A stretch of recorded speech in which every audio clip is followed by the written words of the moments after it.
Tuklo king migit adwang dalang alkalde ibat Luzon, Visayas at Mindanao ing mitipon-tipon bangi pa siya ging mabilog a suporta king Senate Bill number 1482 o Classroom Building Acceleration Program o CAP-AC inauthor ng Senator Bam Aquino bilang pakibat king daragula kakulangan kareng classroom king bansa. Inaproba niya king Senado ing panukala king botong 22-0 aasahang magpabilis king pamagpatibe na niti uli ning sertipikasyon ning presidente. Makalele ing 66 billion pesos king 2026 budget para king pamanalakad ning 25,000 na classroom. Agpang kang Aquino maging mabilis ing kimut nung misan metong yung national government ating local government unit keti. I honestly think the only way we can fulfill 25,000 to 30,000 classrooms for this year is if all of us build at the same time. Kung sabay-sabay po tayong gagawa ng classroom, may tsansa po tayong mapunuan yung 25,000 to 30,000 classroom target. Kung isang ahensya lang ang gagawa po nito, tila imposible po yan na magawa.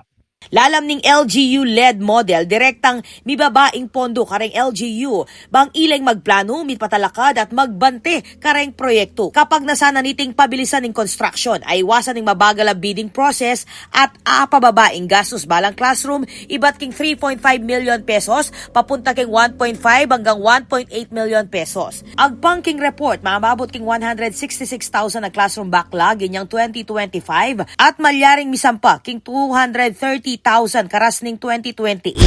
Ang kailangan po nating reformahin pagdating sa edukasyon, we will not one term, whether 3 years or 6 years. It will take 2 to 3 terms, maybe 2 to 3 presidents. But we can start somewhere. So practically lahat ng nasa CAP bill, nasa 2026 GAA na po siya bilang mga special provision. So even right now, kahit di pa po pasado yung CAP bill, pwede na po ang mga LGUs na gumawa ng mga classroom na sabay-sabay. Suportado niya naman ng Department of Education ng Takbang, amamye technical guidance kareng LGU. May ngakula naman ring alkalde na maglelelang gabun para kareng annex school bang maging malapit kareng eskwela king komunidad.